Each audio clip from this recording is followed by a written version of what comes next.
I'm Barry Ritter, co-owner of Ritter Strategic Services, the public safety consulting firm that's under contract with Franklin County for the request for proposal project that we're here to talk about today and the proposals that were received by commissioners. On Wednesday, November the 1st, the publications were made for the specifications of EMS proposals by qualified vendors. And on Wednesday, November the 29th, commissioners opened and took under advisement 3 proposals submitted by qualified vendors. One being Franklin County EMS, one being Heartland EMS, and the other Lads Volunteer Fire Department EMS. All 3 are qualified, all 3 met the minimum requirements for submittal and consideration, and those are the 3 vendors that this committee that I pulled together with cooperation of the county will be interviewing today.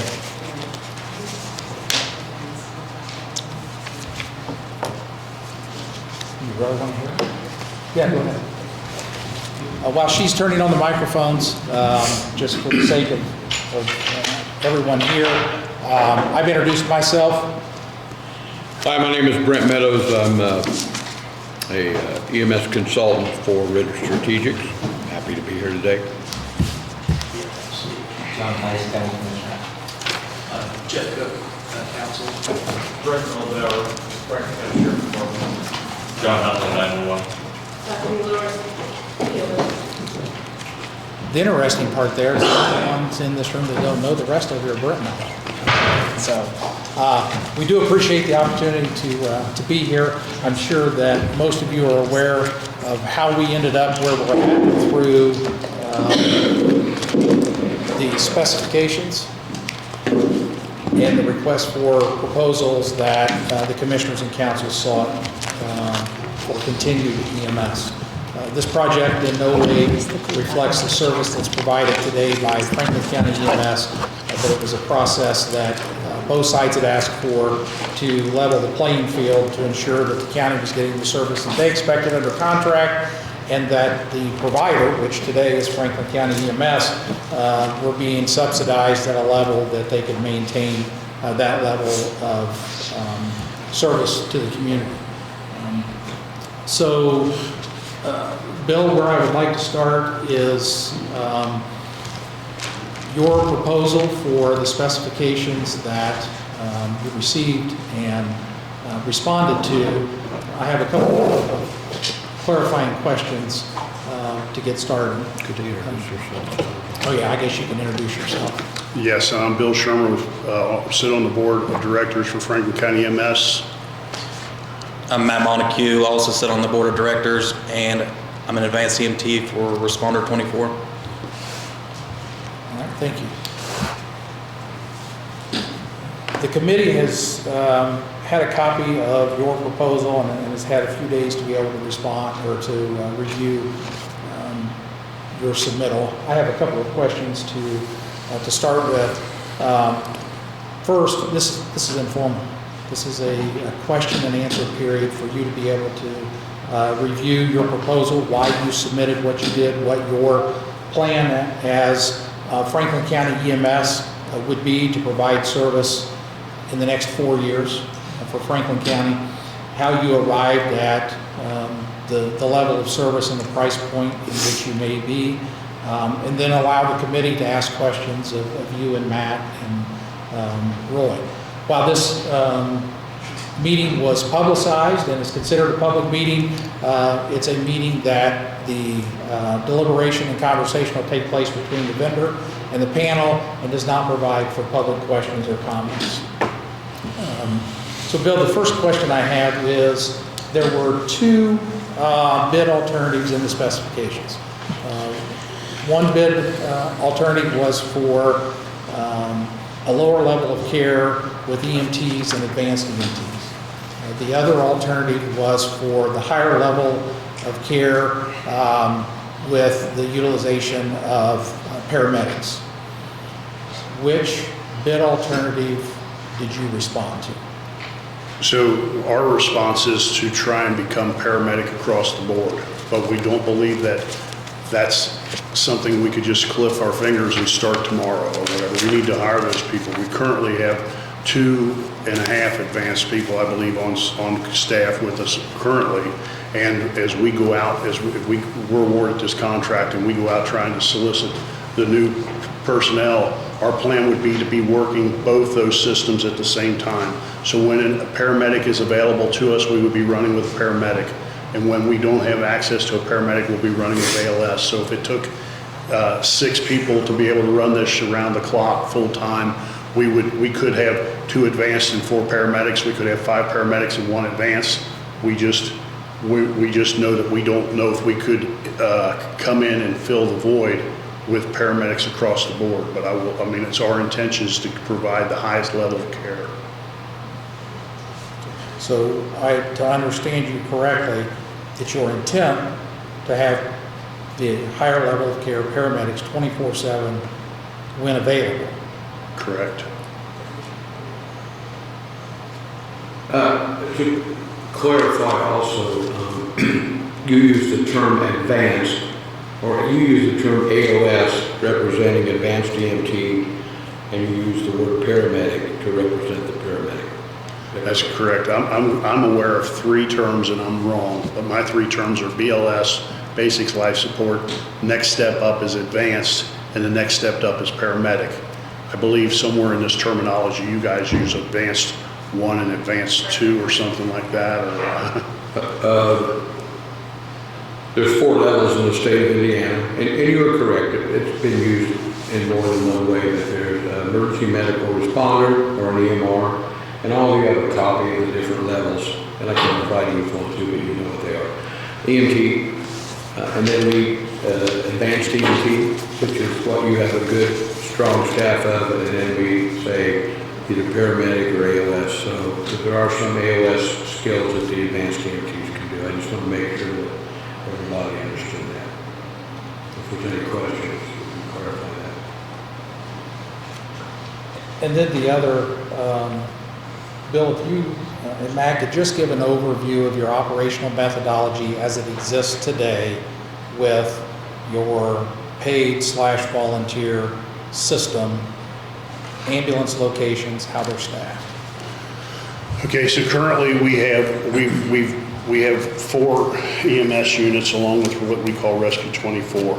Of those 4 units, if anybody's, I mean, those of you who've been around here, dispatch, sheriff's department, all involved, you guys know that EMS 4 was based out of New Trenton and it lacks personnel. And so we pretty much pulled the truck out of that firehouse and put it down here in our building. And if then for any event, those people who were part of that organization, which currently consists of, I think, 2, if they want to put the truck in service, we do. But we do know that we need to dwindle this down so there's only 3 units. But currently, there should be unit, in our case, it's unit 1, 2, and 3. Unit 1 being Drewsburg, unit 2 being the town of Brookville, and unit 3 being Laurel. And the DMS 4 needs to be in our, we are in the process of dissolving that or removing that to some degree off the, because we need to change our allocation lines based on time and clock and determine where is 3 and where is 2 and where is 1 based on time and response time. And that whole thing, regardless of whether it's us or who it is, somebody needs to look at that. We need to look at that. But anyway, so we currently, let's just say we've got 3 units in service, or 3 available. We still have unit 4 that can be available if they want to put another truck in service. There are times at EMS 2, if they're out on a run, they will put a second truck in service just because we've got the volunteer staff to be able to do so. So at times we'll have as many as 4 trucks in service, and in most cases our promise is to try and have at least 2. And those people, our paid personnel currently consist of anyone who is advanced, running around in the chase car. So our chase truck, those people are paid. That's paid, they're on a pay scale. Anyone operating the ambulance is going to be operating on a commission. So I use that word, compensation, that's where I should say compensation. So they work compensation. So what we do is originally, I can say back in the day, we had people who volunteered and were dedicated. And then we got to a point where people were going to tie their lives to a pager for 12 hours a day and tell their wife and their kids that they couldn't go somewhere because they had to address, they were volunteering. And so it got to a point where we were losing some personnel, so we decided to throw a stipend in there of some sort. So currently, what we are doing is we pay $60 for them to sign up for a 12-hour shift. So our driver or our EMT that's on that truck would sign up for a 12-hour shift and would be compensated 60 bucks, which comes out to be $5 an hour. And then on top of that, we pay our driver $35 to make a run, and we pay our EMT $45 to make a run. So if you sign up for a 12-hour shift and you never make a run, you'll both leave with 60 bucks. If you signed up for a 12-hour shift and you make 2 runs, it will be based on how that came out to be. And that works for every squad. So if we have 3 squads in, we're paying 60 bucks to 2 people in Laurel at EMS 3, and we're paying $2 or 60 bucks to 2 people, just 120 bucks to 2 and 120 bucks out there. So we're always paying that fee when they're in service. And there are times that we don't have 3 in service, we only have 2. And so, and I guess then, and then from a paid personnel, the 2 people or I say 2, but whatever it takes us to run our advanced truck, that's paid personnel, and our office has office personnel that handles the administrative end of it, and they're paid too. And so we pay them with a W-2, and we pay our people that are compensated with a 1099. Can I ask, on those days when, and obviously you'll have those days when you don't have 4 trucks, you might only have 2, how does the organization know, or is there a way that it's announced, or your crew members know, oh, there's only 1 truck available today, maybe I need to go sign up and help out? Is that done through any type of communication, like pager or radio or anything like that? So, and John, I don't know. So I can say that from our standpoint, and Roy, if you mind if Roy slips his chair up here, is that okay, Barry? Yeah, absolutely. Yes. Roy into this picture, because they're more familiar with that than I am. Because I will say that if we're caught in a situation where we have 1 truck in service, dispatch, I'm not sure if they're calling somehow. I just know that, Roy, you want to explain? All I know is we will have 5 trucks in some cases if we need to, okay? And go ahead, Roy. So right now, the way that it works is dispatch has schedules for all of the separate squads. And if a unit is out of service, we drop an alternate page for all the pagers for units that are out of service or in service. If they're not dropped out of service, they're perceived to be in service. If we get down to no one's in service, we'll do an all-page, no Franklin County ambulances are in service to make sure everybody's aware of what's either happened with the schedule or how things have changed. Does that make sense? Yeah. Back to, if I can back up, if you'll let me just a minute. You asked about the territorial bill, kind of talked about the territorial lines of each squad. Less than approximately 60 days ago, we put a committee together to view the lines. When we got rid of this truck in New Trenton and moved it to Brookville due to lack of personnel, approximately 60 days ago, we put a committee together to visit the thought of changing the territorial lines, because each one of these squads had their own territorial lines, what territory that squad was dispatched into. Then when we come into the thought of bidding this thing, and we was going to put a paid truck in Brookville, which that paid truck will be the first truck out naturally. Whether, it's what the paid truck will be stationed in Brookville, and it'll be the first truck out. When we ascertained the thought of doing that, then we put a hold on the committee of changing the lines, because it's going to become, instead of becoming a territorial thing, we're going to look at the time, the response time, being we've got it. And I think that's what our county commissioners is looking at, is response time of getting a truck to a patient. So we kind of put a hold on restructuring our territorial lines until this matter here is resolved.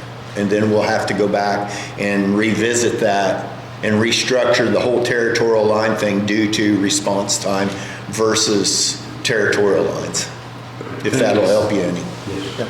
So in both bid alternatives, I understand the staffing methodology to work towards paramedic level. Describe to us the difference in the number of ambulances and chase trucks in each alternative and staffing. So in one alternative, you have 2 ambulances and a chase truck. Is your methodology going to be that those 2 ambulances are paid 24/7, full staff, on station, to operate? Not on station. One of them will be paid 24 hours a day, set on station. The second truck will be ran as a volunteer truck, but when the volunteers break down on us, we will have to put paid people on that truck to be able to guarantee you 2 trucks. And I just want to reiterate the fact that we are guaranteeing you 2 trucks. In the past, our contract is said to the best of our ability, and we've said that because we're working with volunteers and it's difficult to make that promise. At this point, we're paying people to be on truck number 1, and we're guaranteeing you that we will have a second truck available with volunteers on that truck. So there will be 2 trucks staffed. One will be paid, one will still be volunteer. And it gives us the ability to keep all 3 of these squads available. So we could still have a paid truck sitting at EMS 2 and a second truck sitting at CMS 2 that's volunteer, but they may not be on station. So that's why we put in there that we'll promise you one will respond in 2 minutes, because that's that paid truck sitting on station. But we could have as many as 4 trucks. We could have Drewsburg, Laurel, and Brookville with another truck sitting there on a volunteer basis, and we're paying them compensation, but they're not getting paid hourly. Right. Okay. For example, a week ago Thursday night, a week ago tomorrow night, today's Wednesday? Today's Tuesday. A week ago Thursday night, we had 2, which is stationed in Brookville, was on Oxford Pike. Before they left for the hospital, 1, which is in Drewsburg, was towed to Brookville, 12th Street. Before they got to Brookville, they towed Laurel's truck from Laurel, all the way from Laurel to New Trenton. We had 3 trucks on the road, and that's less than a week ago.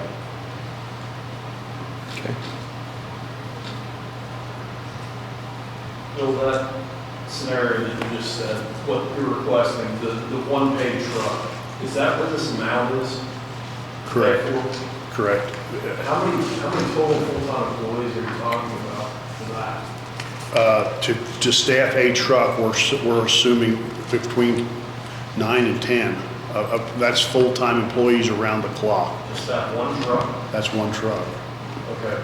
And then, It's going to take us, apparently, we believe it takes us 4.5 people to complete a shift, or to complete around the clock with the vacations and things that come into play. and those are just EMTs, right? That's No, not that paramedics could be a truck. driver or a driver and an EMT. Okay. We have considered, and we will, when available, we think we're going to put ALS on that truck, but we can't put a driver and an ALS. We have to have an EMT and an ALS, because an ALS can't operate without an EMT. And so we think, as a caveat to this whole thing, or thinking, we wouldn't promise again, but we believe that you'll have a paramedic running around in a chase truck, and you'll have a second truck that's going to have advanced in it in some cases. Could be busy hours, could be whatever. So at any point in this video you have right here, are there any, is the situation going to be 2 full-time trucks and a paramedic chase truck? Yes.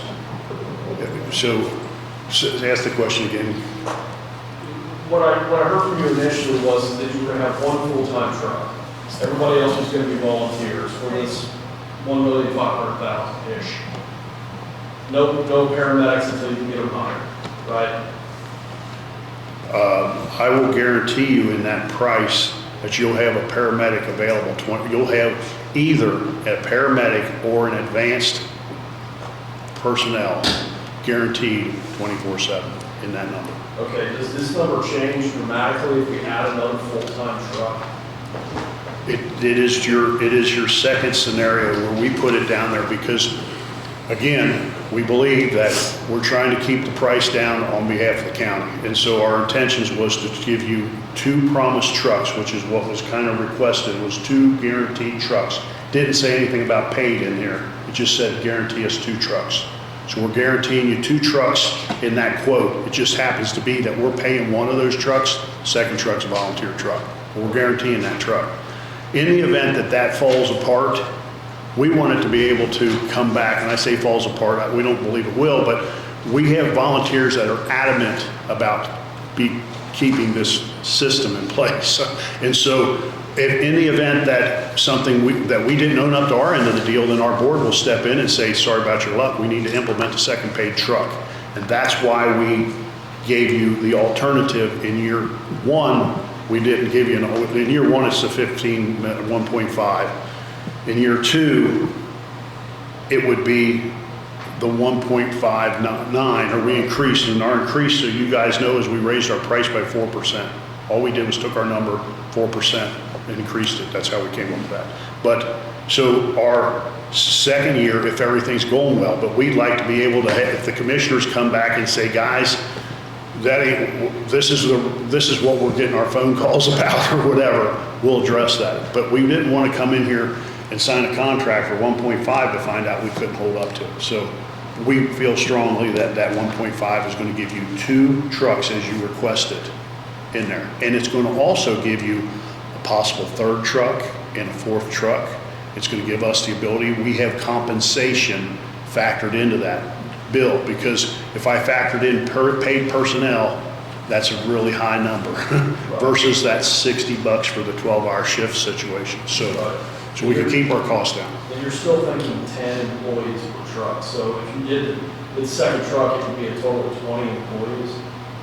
Greg, if you do the math on take a year, and I don't know what the numbers are right now because I don't have them laying in front of me, but if you take 24 hours a day times 365 days a year and divide that into 40 hours a week, it takes 4.2 people to make that work.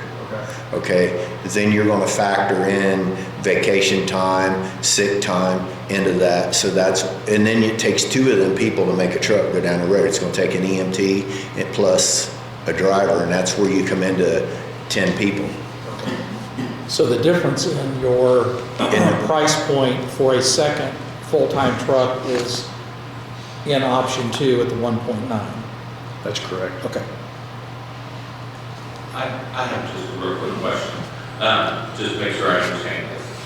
So an advance has to run with a basic EMT, correct, to be on the truck? So Yes. if there's a paramedic truck, then if a paramedic chase truck, if we were to send them to a call, on that call would be a basic EMT, an advanced EMT, and a paramedic chase truck if they were available. Is that what you're saying? No. Okay, I was just making sure. I'm going to, if you, on that scenario, I'm going to have a driver, and I'm going to have an EMT, and I'm going to have a paramedic or a paramedic or, not and or, a paramedic or ALS. So the EMTs for volunteers will still be staffed with basic BLS, correct? And then it'll be either the advanced service or paramedic service chase truck. That's correct. And the second bid, that's for 2 trucks, not for a fully staffed truck at just advanced, right? That's correct. It's just basically adding another BLS truck. It's a driver and an EMT, driver and an EMT, and a paramedic running in a chase truck. Okay. And so if you dispatch my chase truck to a scene that they're not needed at, they'd have the ability to go back on station and be sitting there staged and ready for that second truck to go out. Whereas if they have to ride to the hospital, that second call won't have a paramedic coming along with it because that paramedic left. And we've questioned about protocol, but that's for a story for a whole different day. But we've discussed in our protocols whether dispatch has the ability to say, roll that chase truck or don't roll that chase truck. But, and honestly, at the end of the day, dispatch can't make a medical assertion at the patient or of the patient. That's the reason we always kind of do everything as the most critical that it can be. Do we know that some of those are not as critical? Yes, but we can't make a decision for that. And you never know when something small might turn into something much bigger. So, okay. John, there early on, where I think Greg had a question or got into it a little bit there, where a little bit of confusion maybe was if a truck is setting out of service. So say I've got one paid truck in service and I have to put the second paid truck in service. And I take the advanced and I put him in the back of a truck. When I put him in the back of a truck, I have to have an EMT drive that truck. Not just a driver can't drive it. When he gets in the back of that truck and performs his skills as a primary in the back of that truck, an EMT has to drive that truck. So, just completely maybe off. So if you were to move off of the advanced chase truck, like they put a thing, but they only had a driver available, would you then offer BLS services, or can you not run that as BLS? So yeah, you would just downgrade to BLS? Unless he's got an EMT that can drive for him. And if he has a EMT that can drive for him, then he can perform advanced skills in the back of that truck. And I'm gonna help you a little bit. If you, did I spend some time in the back of an ambulance with you recently? I don't know.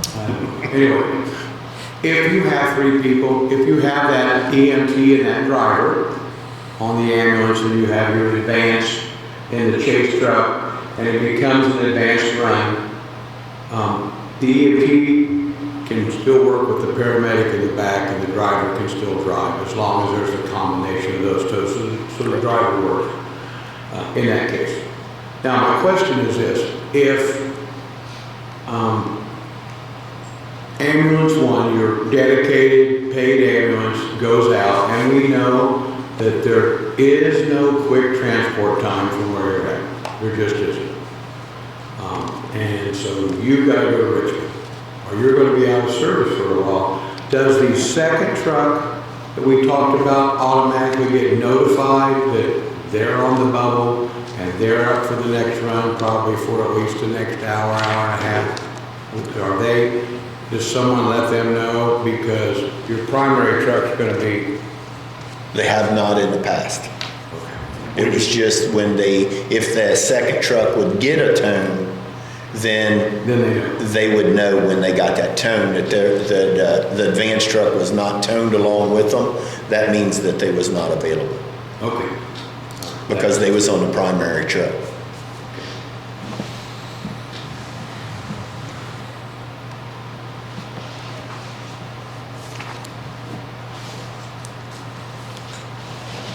You're utilizing a third-party billing company for patient billing, correct? Correct. And I believe if I read correctly, your transport fees are set by that company? Or are they set by Franklin County EMS? This is a good question. So There's not a wrong answer. Okay, then I can't go wrong. Okay, so as far as I understand, our billing company will bill the maximum amount possible for that particular situation. So whether what they perform or how they perform, or whether it becomes ALS or whether it's not ALS, but if say there's a number that's fixed. I think we did put a number in there, am I correct, Matt, that we came up with some numbers that we used that are in that quote. Yes. And those are the numbers we've gone back at history and looked at to determine. We didn't have that conversation with MediCount, who is our billing agent, but those are numbers that we pulled from their site, or somehow we got those numbers from MediCount that we believe were billed because of the mileage was, I think, $16 a mile, which I thought was really high, but that's Not really. the number, okay? Really That's the low. number. And I can tell you that it's, and part of what we did to derive at some of these numbers is that I have all of Medi-Cal's reports for 2 years of 21 and 22. I can tell you exactly by the month how many ALS, how many BLS, how many were transported, how many weren't transported. I can tell you how much our average bill is per run, but we didn't share that information just because those dollar figures are somewhat privy to us and to, when I want to say we think they're to our advantage, because we know exactly of 1,600 runs, how many of them are actually billable and how much you're going to actually capture. Which, and that data is your data, that data is proprietary, and you're not going to be asked to share that here. But I think it's important for the public to know and for the members of this committee to know that in EMS, you do not collect from every run you make. Do you know the percentage of write-off that goes uncollected?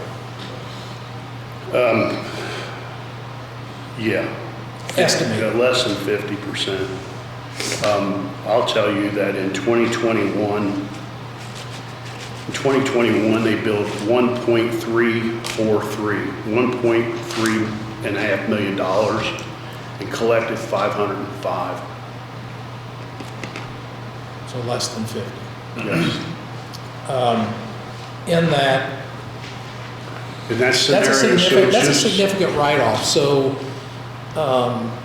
for purposes of Franklin County EMS being financially sound and being able to provide service in Franklin County, and we all know you've been back and asked for more money, is there a practice by your billing company to review run sheets and offer training to your personnel to ensure that run sheets are completed accurately, which equates to dollars in the bill? Is there a practice of that?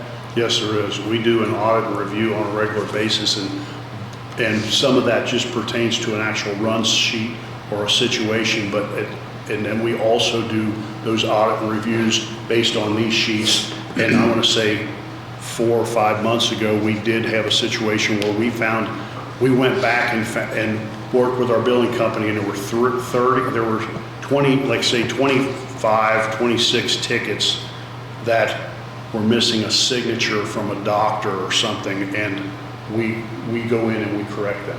So we do have the ability to go in and correct that, and we try to do that I want to say that was the highest number I've ever seen, okay, I can tell you.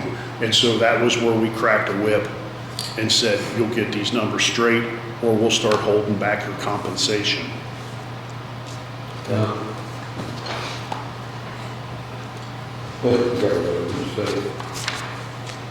Go ahead.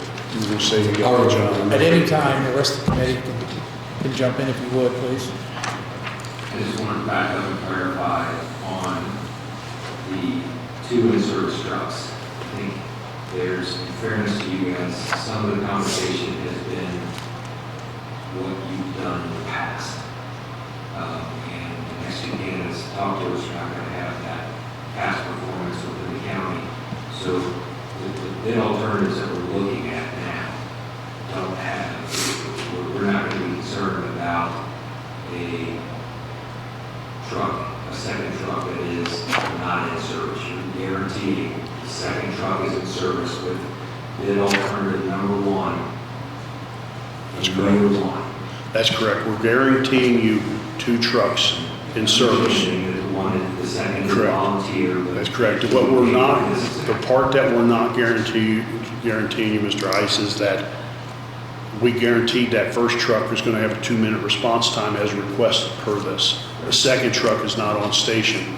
They could be that Laurel or whatever. And currently, that probably happens at least 60-70% of the time. There are still times that when Brookville's out on a run, that Drewsburg will bring their truck to Brookville and sit here on station. So you'll get the 2-minute time, but we're not going to promise you the 2-minute time. But so we are promising you 2 trucks. We're not promising you 2 minutes, except 2 minutes on 1 truck.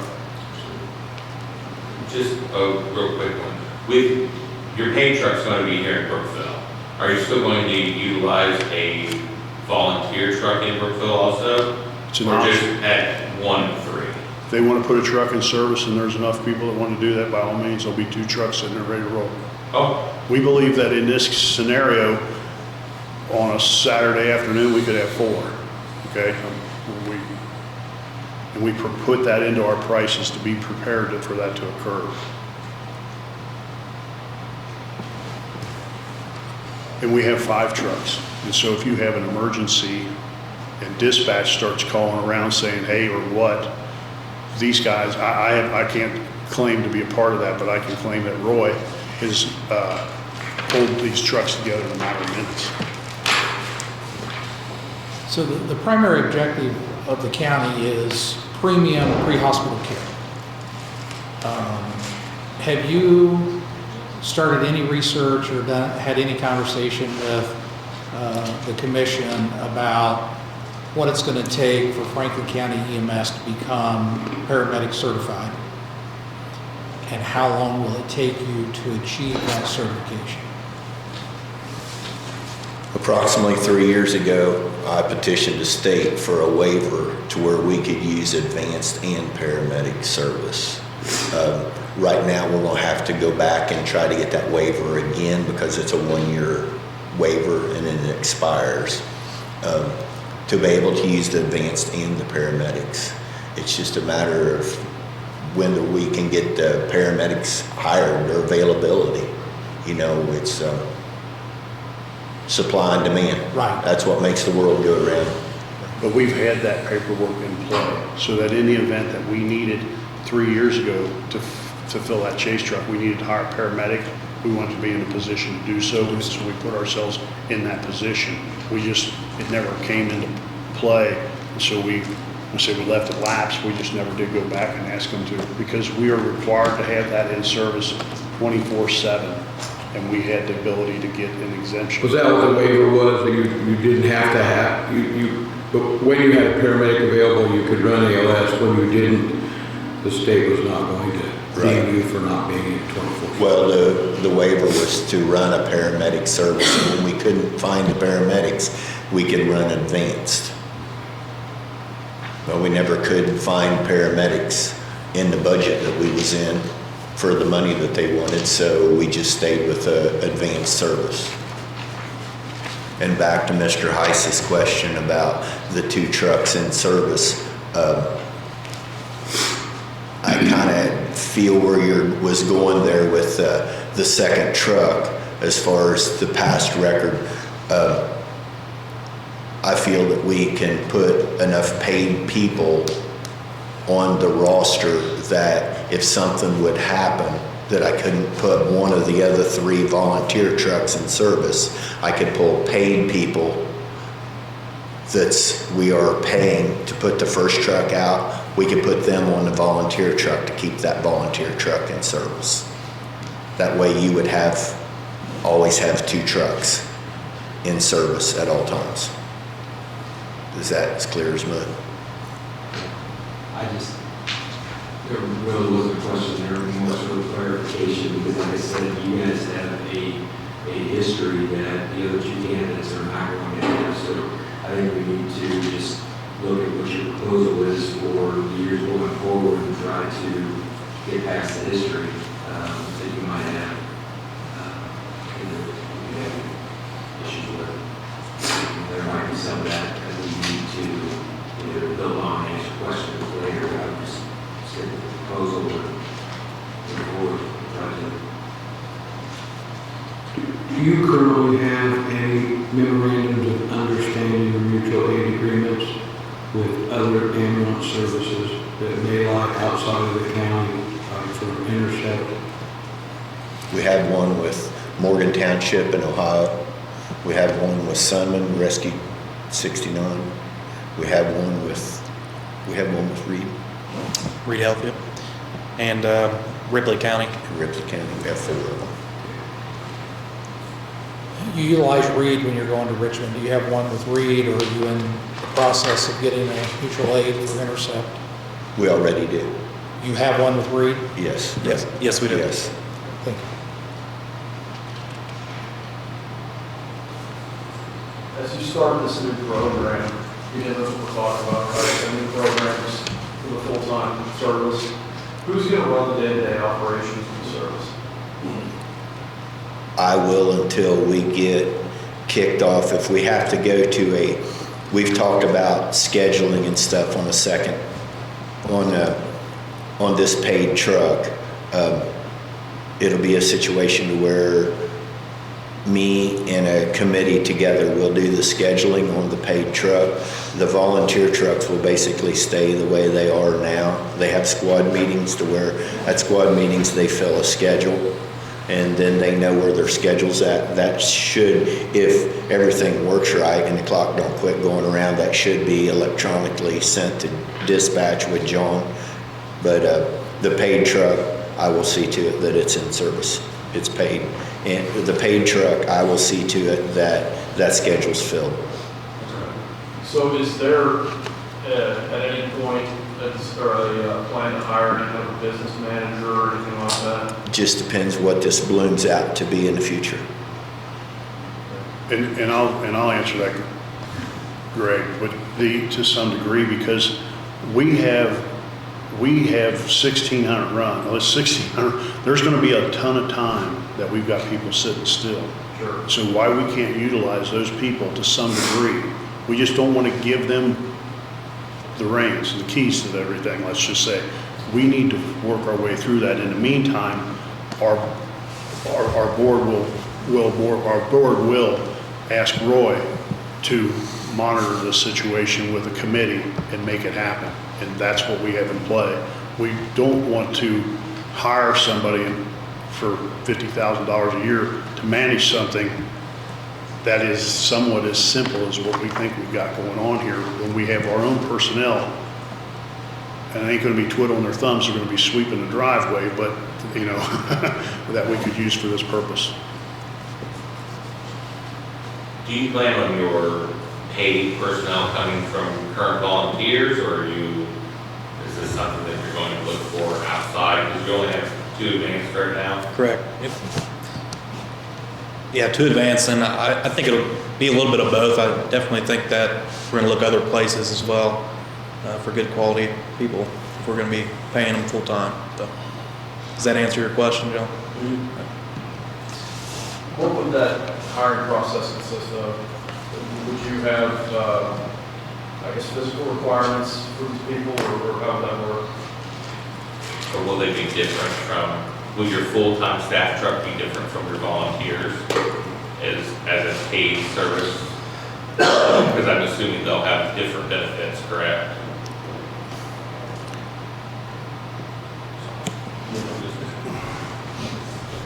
That's all a good question, John. You've kind of caught me between a rock and a hard spot. Yes and no. We don't know as far as what's out there is available, you know. How many, there's only so many EMTs in the state of Indiana, and we've already got what I feel that we can attract here at this point in time until we start throwing money out there, and then I don't know at this point in time what's going to surface as far as people wanting a job. You know, hypothetically, if I said that I was going to pay an EMT $30 an hour, this is all hypothetical numbers, you know. If I run an ad in a paper today that I'm going to pay an EMT $30 an hour, and you're going to have to come to Brookville and work 12 hours, 12 on or 24 on, and it just however they fill a schedule out, how many people are you going to attract, you know? And I'll just say that I do believe that our current personnel, there are some of them who have definitely expressed an interest. And so if we've got 60, I don't know do we have 60 people involved with our whole organization? Oh, yeah. From one corner to the other, so 60 plus people, and we need to hire 10.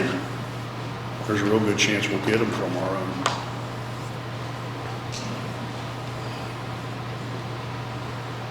Can you, obviously you've been in the county for a long time, can you share a little bit of your community involvement in this county? So county fair, I mean, you know, all the county activities, the football games and all those things that we participate in. Again, those people are they're being paid $60 for a 12-hour shift, and they're sitting at a football game instead. They could be sitting at the fairgrounds. In most cases, when the fair and those things come into play, we have tried to make it, I shouldn't say try, we do make it a rule of thumb that says that those 2 units that we promised the county to have in service will not be one of those units sitting there at the fairgrounds. Whenever possible, we've got that 3rd or 4th truck staged at the fair during the fair. We still got 2 other trucks out there. In the events we have a 3-car pileup, then we're pulling somebody from the fair, okay, or whatever. But and we do, one of the things that I do think we need to look at when you look at what we bill and what we don't bill is I don't believe we bill the sheriff's department, and we need to look into that. But as far as we've been told, we don't bill the sheriff's department. But those are one, I say that only because from a courtesy standpoint, we feel like we're all on the same team. And so we also, one of the things we don't participate in it, we'd like to, we discussed is doing blood draws to help the sheriff's department, because we've ran into that before. Matt, I don't know anything about that stuff, but Matt's brought it up before that we need to get on board with the sheriff's department if they want us to, okay? Because I've heard some people do and some people don't. Okay. But there is money allocated, I believe, through the sheriff's department for EMS, so we can bill, but we never have billed the sheriff's department. It's just something we don't do. We set at the tractor show. We have an ambulance at every football game. We are involved with the community as far as. About the health fair, We do the health fair. Where do we cook hot dogs down at the park or something? The Right to Life. Right to Life thing and all that. So we definitely, and take the kid over to Touch a Truck thing. They got the Touch a Truck, and we take an ambulance over to the school, high school, over to the school, to the grade school, and do show and tell. So. Thank you. In the minimum insurance coverages, those are state boilerplate minimums. And in your proposal, you stated that you're in the process of review. Correct. I probably do my phone or maybe, but I contacted our insurance agent with the Southeast Insurance here in town, Paul Moster. She gave Paul Moster your application with the qualifications. He said we may be overinsured on one aspect of it and underinsured on another. He requested a quote, and as of about 2 days ago, he texted me and said, I haven't forgot you, they haven't sent it back. The one thing that our agent did bring to our attention is the paragraph that's above, and I don't have that in front of me, but we noted that in the request for proposal, paragraph above that, which talks about we won't hold the county accountable and all that's in that paragraph. Our agent said that he wanted to run that paragraph past our insurance provider because he wasn't sure if they would buy into that. And so we don't have an answer about that just as of yet either. But he said that you're waiving you're taking on a lot of responsibility or liability. And so I figured that you mentioned that you, along with the county's attorney, helps put the contract together, and if we got to that point, we would ask we'd say, hey Barry, they're telling us this, you talk to them, the carrier, and see, because we'll do whatever we can. Those things would be wash out in negotiations, but what I can tell you is that by not being a public entity and the county paying for a service, my recommendation to the commissioners would be not to sign a contract with anyone that doesn't indemnify the county from liability from the performance of your employees or your volunteers. Those are in just about any contract that exists with a public entity. I don't think that's a showstopper by any means, and I think, should you be the successful provider, the county attorney and commissioners and I can work through that with your attorney and your insurance provider for that.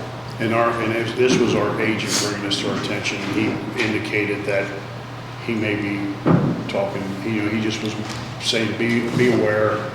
I don't know if it'll be an issue or not. Which is what you would expect from him. Correct. Yes. Correct. He's doing his job. I have a question. So, you guys, if you have 60 people in your organization, that are EMTs and who's in advance, then you guys have 2 ambulances. Yes. Do you guys have some type of educational training reimbursement plan or program instead of trying to hire outside the county to bring in paramedics? I know paramedics are made overnight, it's a year, 2 years, but bringing, some of those EMTs to the next level, bringing the next level up, kind of working within to bring up. Do you guys have any type of like tuition reimbursement, anything? If How do you incentivize that? If you join Franklin County EMS, you want to further your education, become an EMT, we will pay for it up front. Let me back up here a minute. Once you're a member for 1 year, we will pay you to go to EMT school. If you've not been a member for a year, we will front you the money and withhold it every month out of your compensation check until the fee of the school is reimbursed. Once you become an EMT, you give me a year's service, we reimburse you for that service. So it's a win-win situation. If it's something that you're really dedicated to do, the reason that we do it the way we do it is because of people that come in and want to use us for a stepping stone. We have a lot of people we've had people come in, we send to EMT school, they become an EMT, and within 12 months, they've went on and working for Bill and John's ambulance service down the street because they can pay more. But, with this proposal, maybe we're getting to the point where we're going to be Bill and John's ambulance service down the street, and we're going to steal some of them people back, if that's how you want to put it. But yes, we pay to put you through EMT school. What about like if they want to do a paramedic or liaison, is that you guys still do for that also? Yes, we've paid to put people through advanced class, but no, not a paramedic class, but an advanced class. If they would choose to get reimbursed for it or to be paid for a paramedic class, would you make them sign some kind of an employment contract that they have to stay with you so long? We have, Greg, but when it comes to the end of it and something falls apart, we've never pursued it as far as the prosecutor to get reimbursed for the money. If that helps you out any. I've been across that bridge is what I'm trying to tell you. A promissory note's what we have and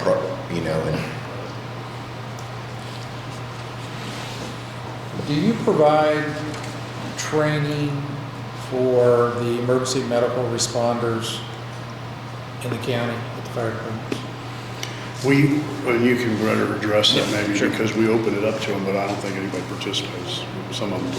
Absolutely. We do a lot of continuing education and open it up to all of the county fire departments and things like that. And skills checkoffs. They can come there, present all their skills to us, and we can send their sheet for their research. And are you, and this may be in your proposal, and I apologize if we're not remembering, but are you supplying consumable supplies to the volunteer fire departments? Do you replace their? Absolutely, we do.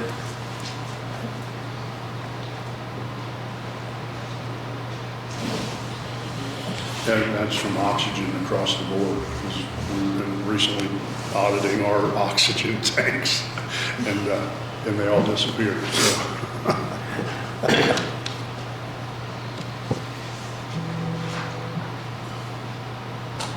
Any other questions? One quick question. I'm just looking on your list of ambulances and chase trucks. Do you have, if you do get this bid, do you have a plan of updating any equipment? I just noticed you've got 2 vehicles that are under 100,000, everything else is above. I didn't know if you have a plan. Jeff, we've got a truck that we just put in service less than 90 days ago that's brand spanking new that we've probably got over $300,000 in. And we have another truck on order that's supposed to be here late spring that has been ordered for 3 years. And that's how far we are backed up to getting a new ambulances. We ordered this truck 3 years ago. And the truck that we just put in service like 90 days ago was a demonstrator that we was able to get our hands on. And we kind of bought it. We've bought it since the one that we've got coming. we was able to get our hands on the demonstrator, so that's the reason we bought and got it in service. But it's stationed in Brookville, and it will be your first truck out the door. And we did I want to say part of our negotiation, but we told the vendor that we would take that truck and pay them what they wanted for that truck, contingent upon them continuing to promise us we were going to get the truck that we had ordered 2.5 years ago. And they have verbally acknowledged that they believe that another truck will show up late spring. So it's got a VIN code or whatever they call it. It's been addressed. It's been taken care of. So finally, we just got that information in the last couple of weeks. And so I can also indicate that one of those trucks, the 09 Chevrolet E450, had an engine issue a year ago, probably maybe a year and a half ago now, that was going to cost us $25,000 to fix. And we agreed to go ahead and make that repair, put another engine in it, only because we couldn't get anything else. We couldn't buy one at the time, and so we had to do something. So it's in really good shape from that standpoint. That's the 09 Chevy 09 Ford E450. The current new truck is an E450, and the one on call that we got ordered is also an E450. You guys hire paramedics, or do you have the equipment to outfit these paramedics, or are you going to have to purchase additional equipment? We have all the equipment, Greg, to finish the paramedics outside of the drug bag that they would need. One thing we do have going for us, maybe a little bit of our favor, our medical director, which is listed in your paperwork there, which is Dr. Kraft, and she's out of Reed's they are willing to work with us on a trade out deal on a medical bag, or however we might work it out, but that is an option. We've got it all in place except the drugs, the 12 lead monitor, and all the equipment we have in place. Now, would the paramedic jump in one of those responder trucks or responder vehicles? And we did, in our budget from 2021, 2022, and year-to-date 2023, under medical supplies, we adjusted that number up to overcome the cost of the new medication that it's going to be usable via a paramedic. So that's how we derived it. That's one of the numbers we derived at. We looked at past what we've spent in 21, 22, pretty much now I can use the 23 number because I'm only missing a month. And then come up with a number that says you bought $50,000 worth of medicine, and we're assuming now we can buy 60, and so we factored that number in. And as far as the equipment, there was one, we do have the 12 lead. Wasn't there something that you thought would be to our benefit if you were talking about adding something to a truck, the second truck? Okay, that's fine. Okay. Another cardiac monitor would be the thing. So if we want to operate to the advanced EMT scope of practice, and say I'm on an ambulance and I have a basic in the front driving and I'm an advanced in the back, I would have to have a cardiac monitor to be able to work up to my scope of practice. You don't have that right now? Correct. And it's not necessary, I want to say it's not necessary, but it's one, I want to say it's what I call a caveat. When he brought it to my attention, I don't know that stuff, okay, but when he brings it to my attention, if you're telling me this is going to be to our advantage, I'm going to go back to the board and say, buy him whatever he said he wants, okay? So what you just said there, Matt, is that while you're certified at advanced, there are times you don't have the equipment in the back of the ambulance for you to work at your skill set, so you're operating at a basic? No, what I'm getting at is the way it sits right now, I operate on the chase unit, so I would have everything. But if a paramedic is in that place and I'm on the ambulance and I don't have a paramedic available, I would have to have a cardiac monitor to work up to my scope of practice. Thank you. So, I'm the outsider here, and so I get to point out the things that are obvious with no emotional attachment. Understanding that any subsidy paid by the county to any provider is not to hold that provider whole. That subsidy is for contractual obligation of the provider to provide the services that are identified in the contract and any service level agreement. So in the event that you're the successful provider, and whatever that number becomes, it's negotiated, is the subsidy. And it becomes the responsibility of Franklin County EMS or any other provider to ensure that they have the revenue to hold themselves harmless, be it through the billables and the collections thereof, or any other revenue stream. That being said, in the event you get to the end of year 2, and you find that Franklin County EMS is operating in the red, what would your plan be? So I got to year 3, and what is the situation I'm in? You're in the red. You don't have enough revenue to operate your contracted obligation to the county. What would your plan be? You know, in the past, you've come to the county and asked for more money. Right. This contract's gonna lock you in, more so than the contract you've been operating under, would be our intent. What would your plan be? And this is shooting from the hip, but there again, there's not a right or wrong answer. My plan would be not to fail. Good answer. So you would do everything in the board's power to make sure that you're solvent through the We need to operation. fulfill the contract.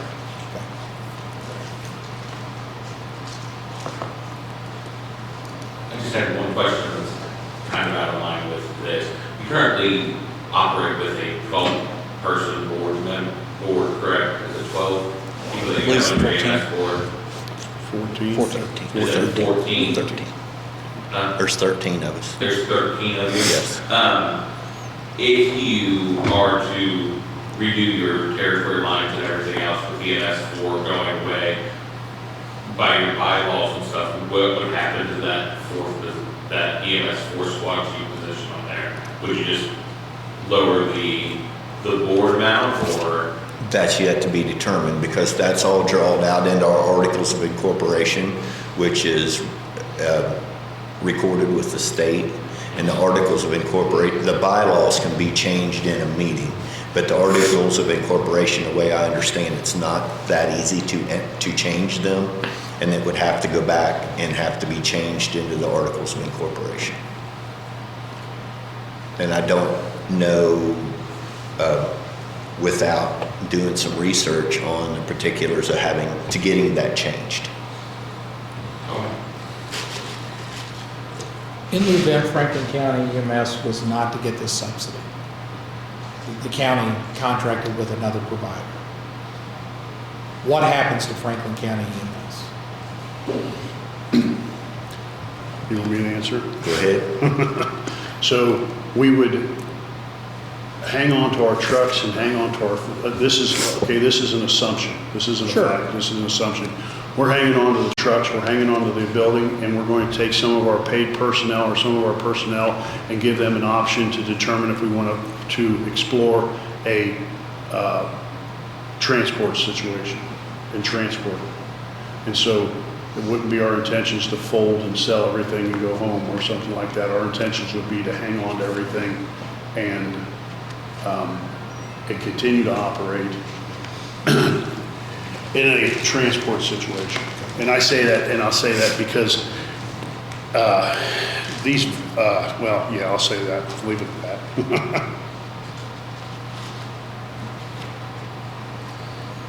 Any other questions?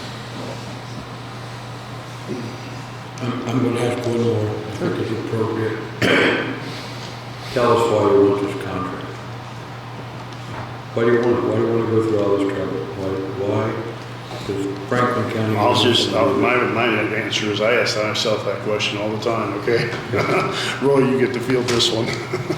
Well, it goes back to the question that was asked before when you asked Bill the question about what was we going to do if we didn't get the contract. Well, the joke's always been we would go to Harrison and eat the third Tuesday of every month and enjoy life. But, we've been in business since 1972, I think, is when the first truck got in service. So we've been here for over 50 years. There is a great deal of pride in what we do as far as the volunteers.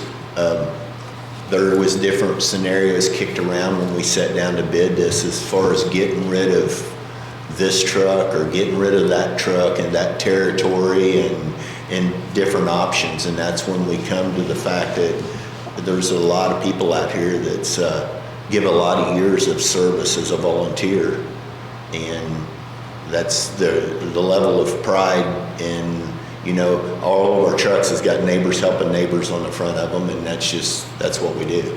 But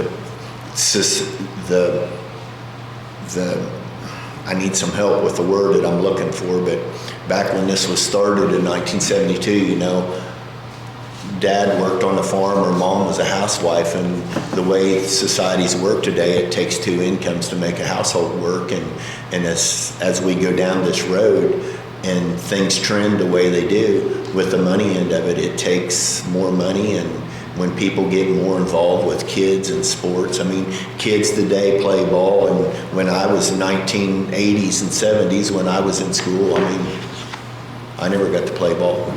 I got to go home and get off the school bus and have the milkers ready in about 30 minutes.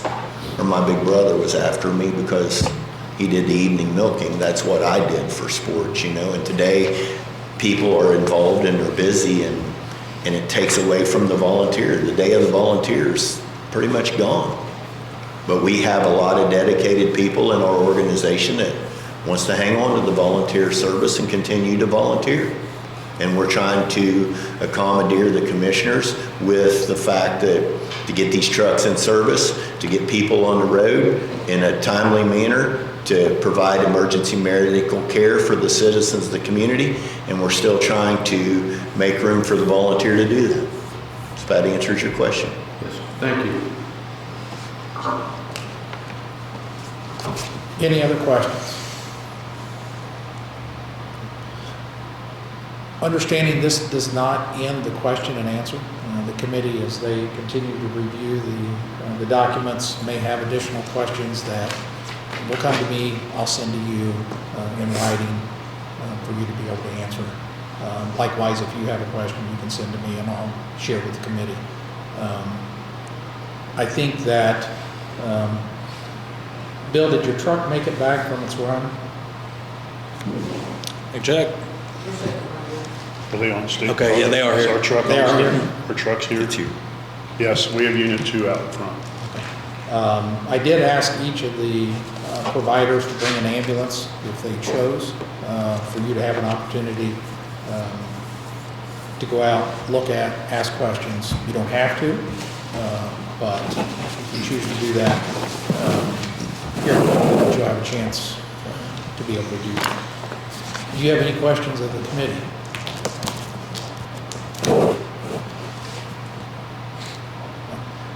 I do know that we're being pretty diligent with this.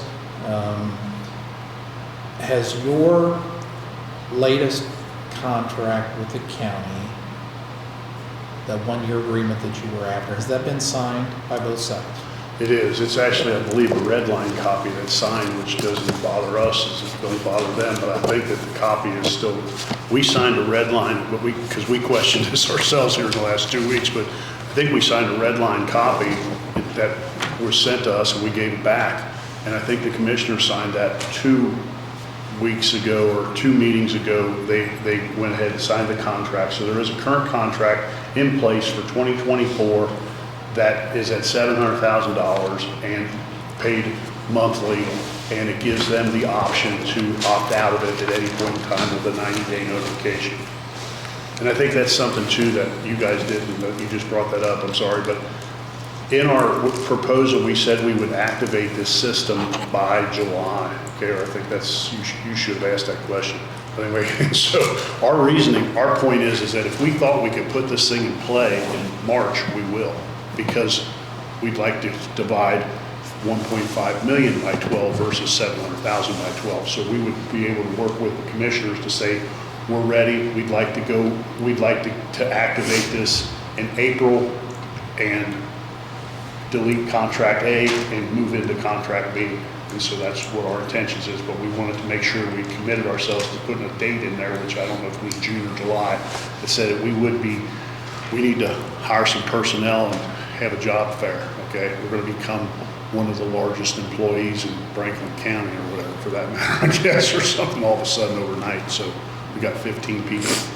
I think that's important that the citizens know that the ambulance service is going to continue while this process is worked out and negotiated. And in the event, through negotiations, the county takes the position that the provider will offer paramedic service day one.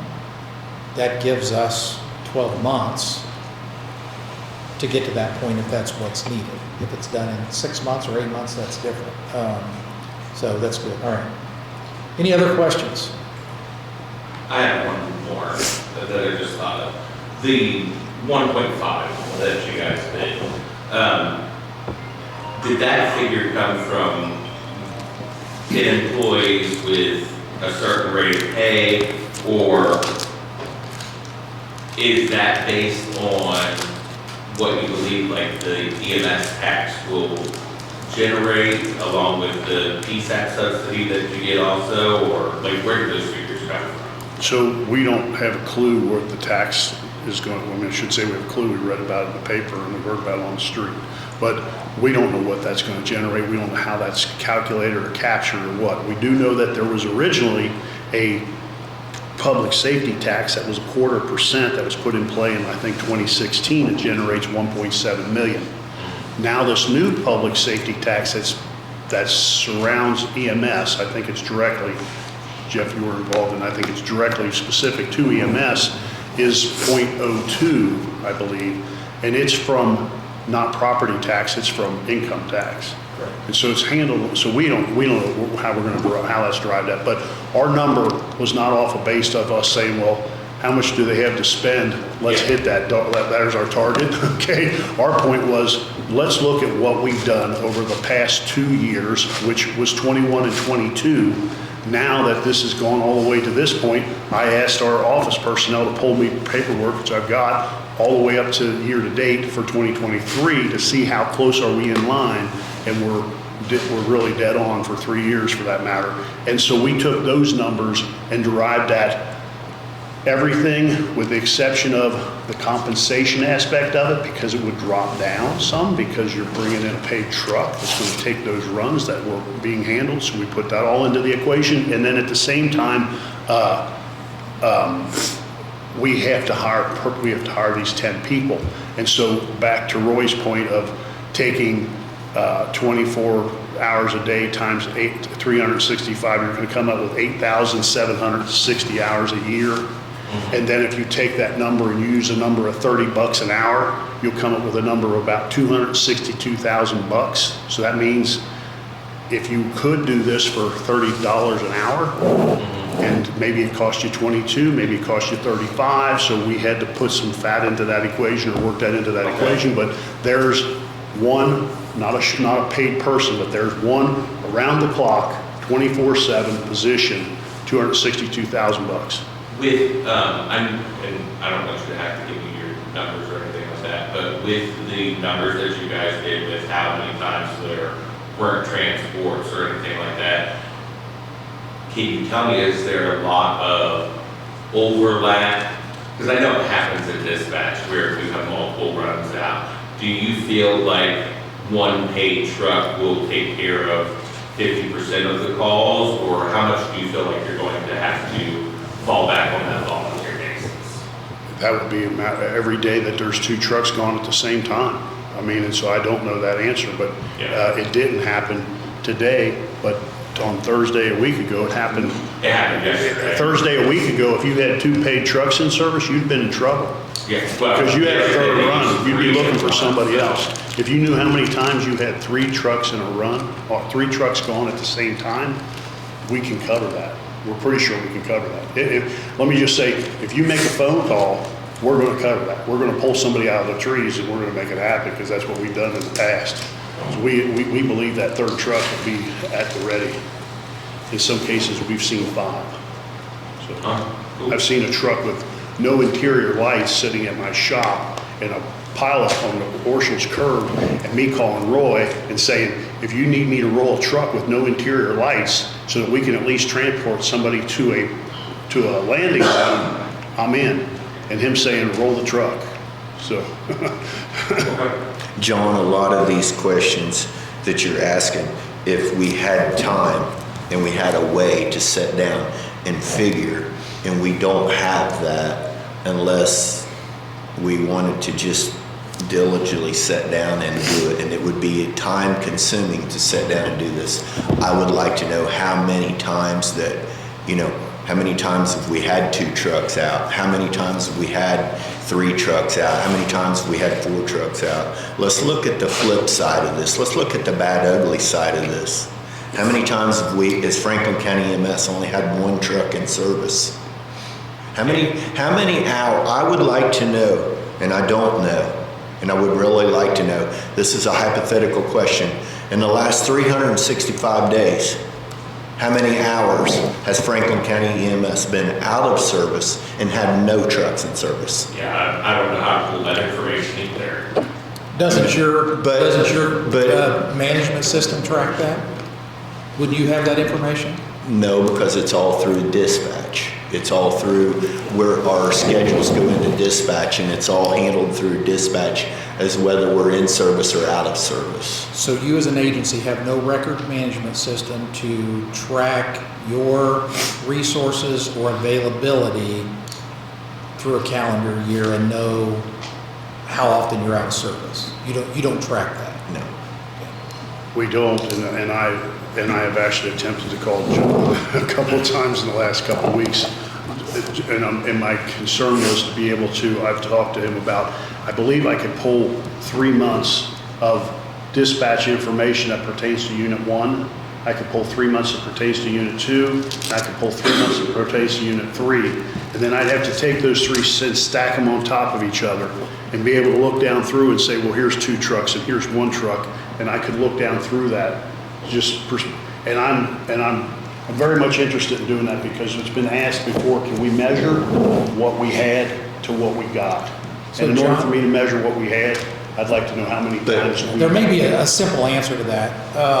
John, in your CAD system, you have an EMS run. You tone Franklin County EMS, they're out of service. So you have to go to Ripley County or Fayette County or Reed or whomever. Is your CAD unit recommendation updated to reflect the agency that responds to that call for service, or does the primary unit remain Franklin County? The CAD system does not have an auto recommendation for any of the EMSs. We are currently using for Franklin County EMS their guidelines and territories from 1996. That's the last time that they were put in the writing and updated. So those are what we use. The CAD system doesn't do a recommendation. We have, through our mapping software, whose territory is, what squad is responsible for which territory, and then we have a paper sheet of who responds if a unit is out of service. So Roy, to answer your question, I think there's an easy fix to that. But it's not on your side of the table. That would be at the PSAP and the CAD for those unit recommendations to be programmed. John and I have a long list of things to accomplish in the PSAP, and that's something we can add to that list that would give you that information. And I understand that because I've got into some of the records with the CAD system and that, and that's, you want to talk about something convoluted. I mean, that it can really get hairy, but as of right now, for our record management for EMS or even fire, we don't utilize those other than to track times for them and run numbers. So it's not a reporting or management system because as their own entity, we're just maintaining those times and knowing which equipment is available to Franklin County. Understood. you know, we could get plumb off of the beaten path here and get into this time thing as far as back to how many hours that we've been out of service, or there's been no trucks available, or there's been 2 trucks available. But at the end of the day, that's what we're here for today, is because the commissioners feel that we could do better, but nobody can give me the numbers of what we could do better at, you know. I had stated earlier, the day of the volunteer, you know, it's pretty much gone. That's where after we're going to a paid service. Bill stated that we made 1,600 runs last year. We can make 1,600 runs, and 1,598 of them come off like clockwork, and 2 of them go wrong. And I'm going to go back and say this: you can take a fire truck out of a firehouse in any building in the county, in the county, and drive it down the street, and you've got 100 people will ask, "Where'd the fire truck go?" I can get them. I can take this crew sitting behind me, put them in a $300,000 ambulance, go out here and blow the siren all the way down the street to IGA, turn around and come back up the street, and you might have 2 people say, "Where'd the ambulance go today?" Because the fire department makes 50 runs a year, and we make 1,600 of them, and it's just another day that the ambulance went down the street blowing a siren. People take a lot for granted. Sure. Just had a question come up out of that conversation, and so the proposal, we've got 2 guaranteed trucks, one of which is on a volunteer basis. Okay, if I have just understood that back and forth, you can't tell us when your volunteers were not available for service. We would have to go to the dispatch in order to get that information. So how can you guarantee that you have volunteers available? Through scheduling, I can tell you when a truck's going to be in service and when a truck's not going to be out of service. Due to, there's a meeting, there's a squad meeting, there's 3 squads, each one of them squads have their separate meeting, and their schedules is filled out in 30 days in advance. It's just like Matt here is the squad chief of EMS 2. He has a template, and he can tell you in the next 30 days when that truck's going to be out of service. And then I can pull all them templates together, and I can see where I'm not going to have a volunteer truck in service, and then I will pull paid personnel to put a volunteer truck in service with paid personnel. The scheduling on the volunteer trucks is done 30 days in advance. And we have people, and I'm going to pick on Dave Stutzman. A lot of people know Dave Stutzman. He runs every Thursday. Is he in the behind us? He runs every Thursday. We know default Dave Stutzman's going to drive Brookville EMS 2 every Thursday during the day for 12 hours. Every Thursday, Dave Stutzman does not go to the riverboat. He does not play golf. He drives the EMS 2. We know that. So does that help you any? Do you know the same for the ambulance in Laurel or Druersburg? Yeah, Haley Lewis, I think, is sitting behind me, and she is a primary EMT that runs. She ain't back here. They talk about coming. They are a primary EMT that runs in Laurel. They have a set schedule. Do you know currently who's in service? No, because I haven't been there since Okay. 10 today. I know EMS 2 was in service, Sir, I think you guys 3 is know? in service. There's 3 trucks in service right now? There's 3 trucks in service right now. And that's one of the caveats I think we bring to the table, is that we think that on a lot of occasions, we got 3 trucks in service. And I'm not sure if the other vendors are going to do what you asked for and promise you 2. We're promising you 2, but we're throwing in a 3rd one as of right now, about 3. Interesting truck. Matt, what is your protocol for calling for a medic intercept? Calling for a medic intercept. I think it'd be case-by-case basis, and a lot of it is provider judgment. If I feel I need a medic, I'll call one. If I feel like my patient is going to decline on me, I will call one. I can look up and see exactly what it says for you, but it'll take me a minute.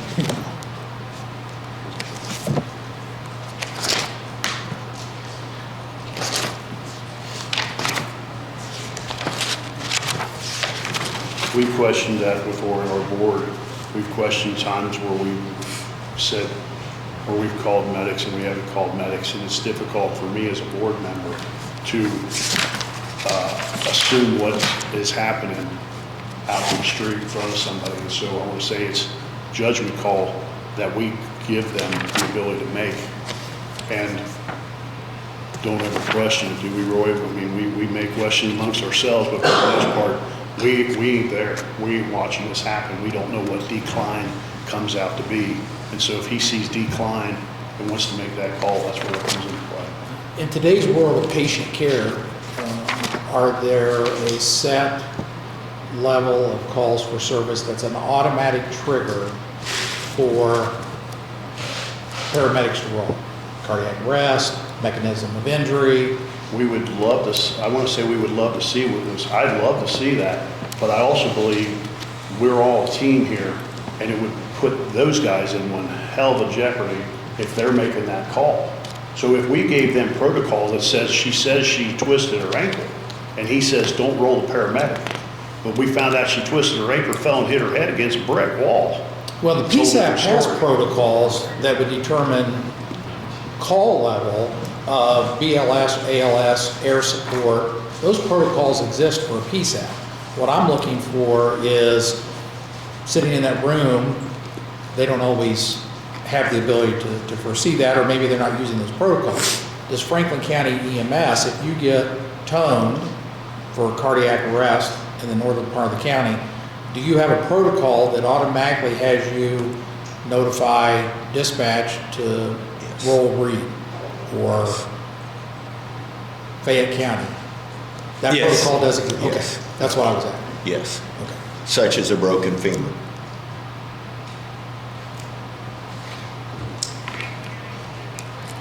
But Thank you have to take into account as well, sometimes you need to make patient contact and actually evaluate the situation yourself before you call a bunch of resources as well. So somebody might say, a layperson may see somebody and say, well, they're not breathing and that, but you might get there and they're awake. It's happened multiple times. I think that's a topic for debate in the industry, and not delaying patient care. It's kind of like sending the major here to a 1050 unknown. It really could just be a PD and not. We don't really know, but we're going to roll additional resources until we know the severity of the call. And so that was the purpose of my question. Not saying that there's fault if you're not doing that. Right. Just wanting to know how you do operate today without paramedics on staff. That's fair. It goes either way. It's case by case basis and Sure. provider judgment. And understanding, you're not in this alone. Every jurisdiction in the state of Indiana, Franklin County is not the only one we're working in EMS, and across the country is struggling with enough resources, enough paramedics, enough EMTs, enough ambulances to be available to respond to a call for service. And I've shared with many of you that having an ambulance is like having a fire truck. You put it in the bay, you hope you never use it. But common sense tells you you are. And being able to respond when it is needed is what we're looking for. It's not if, it's when. Yeah, exactly. Any other questions to this point? If not, it's 3:30. You've got about 10 or 15 minutes if you want to walk outside, talk to these folks, look at their ambulance, and then if you would just reconvene with me in the commissioner's office, we'll prep for the next interview at 4 o'clock. Thank you.